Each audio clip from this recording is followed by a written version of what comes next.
ಸಿದ್ದರಾಮಯ್ಯ ಮತ್ತು ಡಿಕೆ ಶಿವಕುಮಾರ್ ಅವರ ಜೊತೆಗೆ ಮಾತುಕತೆ ನಡೆಸಿದ ಬಳಿಕ ಸೋನಿಯಾ ಗಾಂಧಿ ಅವರನ್ನು ಭೇಟಿಯಾಗೋದಕ್ಕೆ ರಾಹುಲ್ ಗಾಂಧಿ ನಿರ್ಧರಿಸಿದ್ದಾರೆ. ಭೇಟಿ ಅಂತಂದ್ರೆ ಅವರ ಅಭಿಪ್ರಾಯ ಪಡೆಯೋದಕ್ಕೆ ಸೋನಿಯಾ ಗಾಂಧಿ ಅವರ ಜೊತೆಗೆ ಚರ್ಚೆ ಮಾಡ್ತಾರೆ. ತಾಯಿ ಜೊತೆ ಮಾತನಾಡ್ತಾರೆ ರಾಹುಲ್ ಗಾಂಧಿ.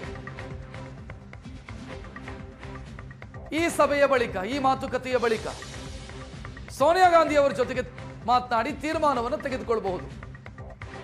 ಹಿಂದೆ ಸರ್ಕಾರ ರಚನೆಯಾದಾಗ ಸೋನಿಯಾ ಸಮ್ಮುಖದಲ್ಲೇ ಜೆಂಟಲ್ಮೆನ್ ಅಗ್ರಿಮೆಂಟ್ ಆಗಿತ್ತು, ಅವರ ಸೂಚನೆಯ ಮೇರೆಗೆ ಅಗ್ರಿಮೆಂಟ್ ಆಗಿತ್ತು, ಒಪ್ಪಂದದ ರೀತಿಯಲ್ಲಾಗಿತ್ತು. ಇಷ್ಟು ಸಮಯ ನೀವು, ಇಷ್ಟು ಸಮಯ ನಾನು, 2.5 ವರ್ಷ ಅವರು, 2.5 ವರ್ಷ ಇವರು, ಅಥವಾ 3 ವರ್ಷ ಅವರು, 2 ವರ್ಷ ಇವರು. ಈ ಏನೇ ಮಾತುಕತೆಯಾಗಿದ್ರೂ ಕೂಡ ಸೋನಿಯಾ ಗಾಂಧಿ ಅವರ ಸಮ್ಮುಖದಲ್ಲಾಗಿತ್ತು.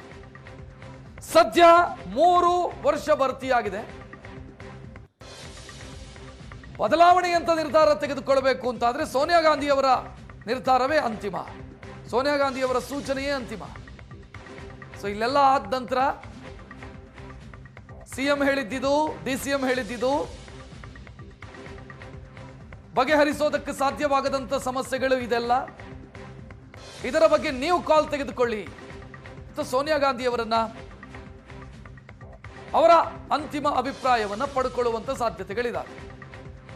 ಕೆ.ಸಿ. ವೇಣುಗೋಪಾಲ್ ಮತ್ತು ರಾಹುಲ್ ಗಾಂಧಿ ಸೋನಿಯಾ ಗಾಂಧಿ ಅವರ ಜೊತೆಗೆ ಚರ್ಚಿಸಿ ನಿರ್ಧಾರವನ್ನು ತೆಗೆದುಕೊಳ್ಳಬಹುದು ಅಂತ ಈಗ ಸಿಗ್ತಾ ಇರುವಂತ ಅಪ್ಡೇಟ್.